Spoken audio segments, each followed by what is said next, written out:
আসসালামু আলাইকুম ভিউয়ার্স। আজ আমি আপনাদের সঙ্গে যে ভিডিওটি শেয়ার করব এটা মূলত রান্নার কোনো ভিডিও না, আমার হাতের কাজের ভিডিও। আমি রান্নার পাশাপাশি যে হাতের কাজগুলো করি এগুলো আপনাদের সঙ্গে এখন আমি শেয়ার করব। কুশি কাটার হাফ বডি বানিয়ে আমি সেই হাফ বডিতে নেট কাপড়গুলো লাগিয়ে এটা পার্টি ড্রেস, এরকম পার্টি ড্রেস তৈরি করি। এক ভাবি তার 2 মেয়ের জন্য 2টা ড্রেস নেবেন, সেটা অর্ডার করেছিলেন আমার কাছে। আমি আজকে মূলত এগুলো কমপ্লিট করলাম। রেডি হয়ে গিয়েছে আমার জামা 2টা।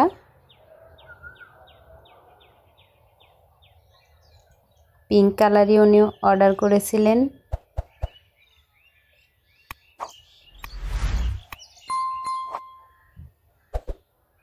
এই যে অনেক ঘের দেওয়া, অনেক কুচি দিয়ে আমি জামাগুলো এরকম করে রেডি করি।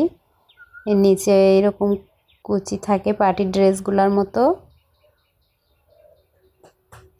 এজন্যই আর কি অনেকটা কাপড় লাগে জামা রেডি করতে।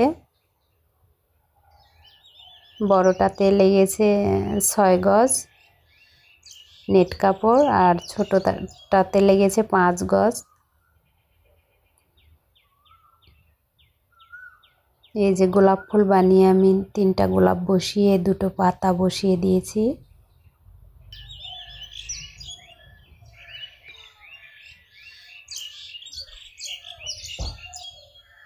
কাজগুলো আমার কেমন হয়েছে সবাই কমেন্টে জানাবেন।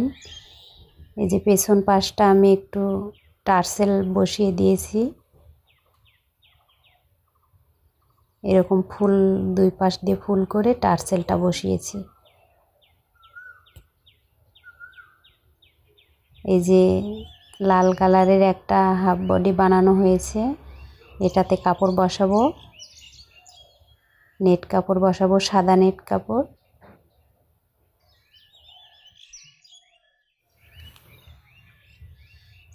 আর এটা আরো একটা হাফ বডি।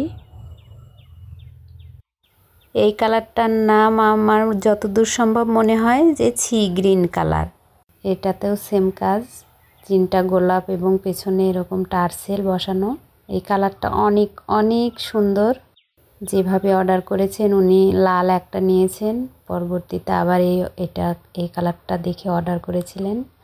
ওটার সঙ্গে মূলত কাপড়টা একদম ম্যাচিং হয় না, তারপরেও যতটা সম্ভব ম্যাচিং করা যায় পাওয়া গিয়েছে। আমি সেই কাপড়টাই নিয়েছি ওটাতে লাগানোর জন্য। আমি আমার মেয়ের জন্য বেগুন ফুল কালারের একটা হাফ বডি বানাচ্ছি, ইনশাআল্লাহ ওটা আপনাদের সঙ্গে শেয়ার করব। এই হাফ বডি ছাড়াও আমি বেশ কয়েকটা কাজ করছি, চেষ্টা করব আপনাদের সঙ্গে সবগুলো শেয়ার করার। সবাই আমার পাশেই থাকবেন, তাহলে দেখতে পাবেন আমার হাতের কাজগুলো কেমন হয়েছে। সবাই কিন্তু অবশ্যই জানাবেন আমার হাতের কাজগুলো। পরবর্তীতে আমি আরও আমার যে হাতের কাজগুলো আমি করি সেগুলো আপনাদের সঙ্গে শেয়ার করব ইনশাআল্লাহ। রান্নার পাশাপাশি মাঝে মাঝে রান্নার ভিডিও এবং এই ভিডিওগুলো আপনাদের সঙ্গে শেয়ার করব। আমি এই হাতের কাজগুলো মূলত আমার ভালোবাসা থেকেই আমি করি, অনেক বেশি ভালো লাগে, এজন্যই আমি মূলত কাজগুলো করি আমার অবসর টাইমে। সবাই আমার জন্য দোয়া করবেন এবং আমার চ্যানেলের পাশে থাকবেন সবাই। পরবর্তী ভিডিও নিয়ে খুব শীঘ্রই ফিরবো, সে পর্যন্ত সবাই ভালো থাকবেন। আল্লাহ হাফেজ।